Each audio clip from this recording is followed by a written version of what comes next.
Greetings everyone, this is the director. And wouldn't you know it, if you are a Last Kingdom fan, you will probably have gotten the news by now that Season 5 is going to be the final season of The Last Kingdom. And most of the books usually cover, or rather, most seasons cover like 2 books per season. And so I really hope that this isn't rushed. And as a matter of fact, I was pretty satisfied with 1 through 3. Season 4 was a bit disappointing. If you want to understand why I disliked Season 4, then please check out the link in the description below, because, to tell you the truth, the snowflakes on YouTube would get that review banned had I put it up on YouTube. Even though I'm a huge fan of Alfred, they would accuse me of sexism and whatnot, when as a matter of fact, I would say Alfred was the better between the two, between her and Edward. You don't need to put Edward down. Now, contrary to the series, Athelstan was already of fighting age, around 14 in those days, and he himself went into Northumbria, not East Anglia, Northumbria or Jorvik, to reclaim the relics of St. Oswald. And the Danish and Northumbrian forces of Jorvik were not happy with that. Thus, under a huge Danish army, they ended up marching and retaliated by pillaging and plundering in Mercia. And then that is when Athelflaed and Edward marched up against the Danes in 910 and defeated the Danes without the help of the Welsh at the Battle of Tettenhall at 910. But I'll let that inaccuracy go because technically that was in the books, so you can't really blame the show writers in this case, except for the bad way that they did the battle.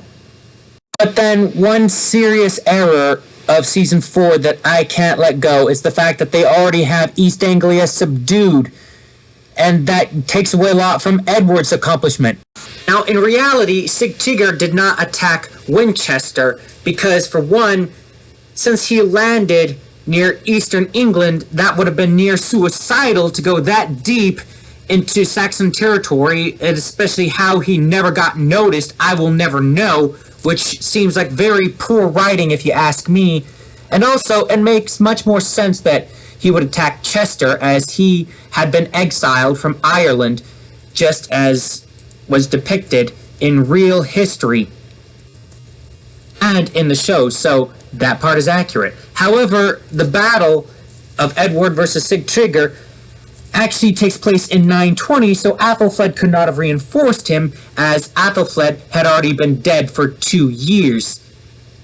So roughly I would say that the 5th season will start around the year 920, with Uhtred being the foster father to Athelstan, and as you can see by the map here, the purple being Wessex, the blue being Mercia, and sadly Athelflaed is going to die, as she died in 918, and then will be succeeded by her daughter Alfwin. Either she won't receive enough support, and Edward will want to protect her, or he sees this as an opportunity of taking away Mercia's autonomy, or both.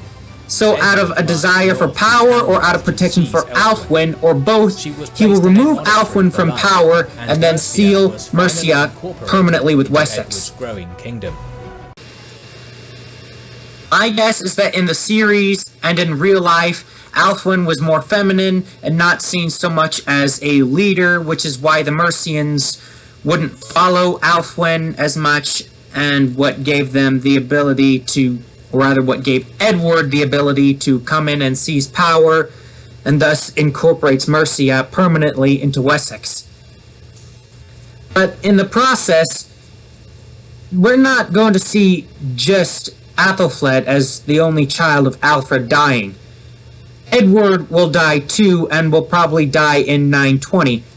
Succeeded first by Alfweard, who will either die of sickness or probably be assassinated, or Alfweard will attempt to kill Athelstan, as his grandfather, living grandfather, has poisoned him against Athelstan, which technically couldn't happen in real life, as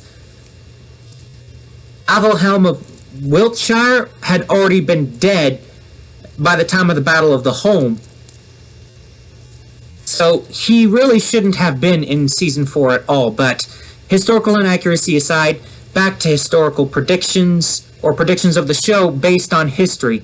So to get back to historical predictions, as in 824, Edward will also die, and seeing as how he can't choose between his sons, this will create some political turmoil, as the two adult sons, being Athelstan and Alfred, will then be at each other's throats, or Alfred, being poisoned by Athelhelm, will try to kill Athelstan.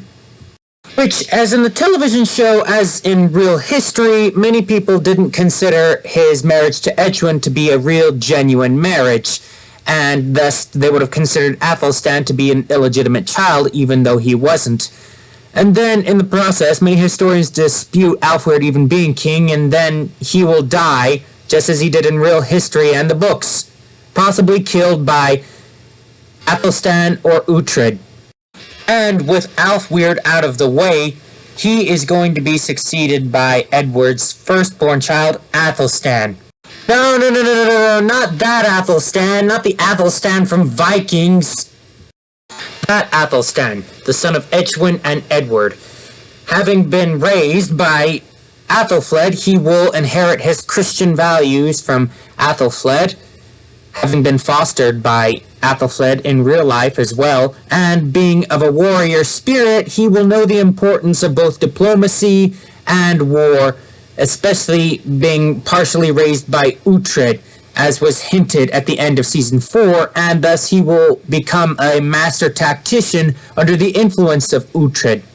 Now, you will probably remember this filthy little snot-nosed kinslayer, Witgar, who in the books was ironically also called Uhtred. Seriously, these guys need some originality. But in the process, as he will see Uhtred as his greatest threat to Bebbanburg, he's going to ally with the Scots and the Danes, who will form an alliance with each other, as they will see the ever-expanding kingdom of Wessex as a greater threat than they see each other. And Witgar will see Uhtred as a threat to his power.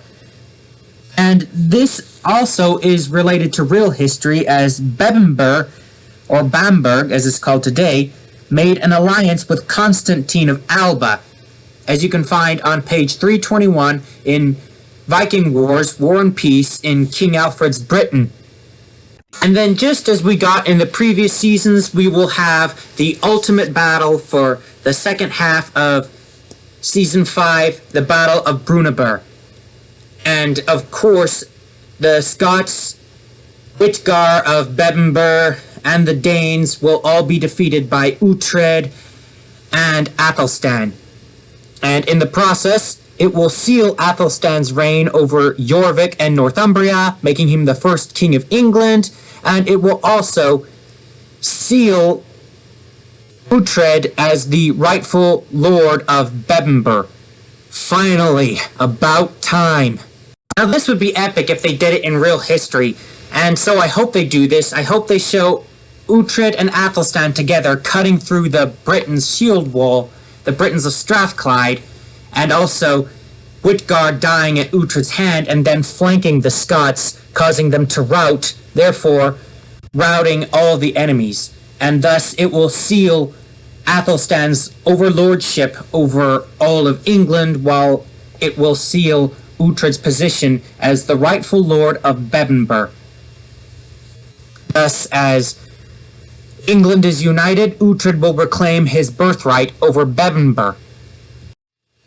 So, to sum up my final predictions in short for Season 5 of The Last Kingdom, our last season. Athelflaed will die, Edward will seal Mercia permanently with Wessex, Edward will then die, and then either Uhtred or Athelstan will kill Alfred to prevent a civil war, and as Alfred will probably be poisoned against Athelstan by Athelhelm, as it is important for the storyline, even though not historically accurate. And then Uhtred and Athelstan together will fight the Battle of Brunanburh against their final opponents, defeating the Scots, Danes, and Whytgar and the Strathclyde Britons, thus sealing Uhtred's overlordship of Bebbanburg and Athelstan's overlordship over all England. Anyways, that's about all I have for now. And remember, Vir Bithful Arid. Fate is inexorable. Or, in different words, destiny is all. Thank you very much for watching. Don't forget to like, subscribe, and share. It really helps out the channel when you do that. Thank you very much for watching. God bless. Director out.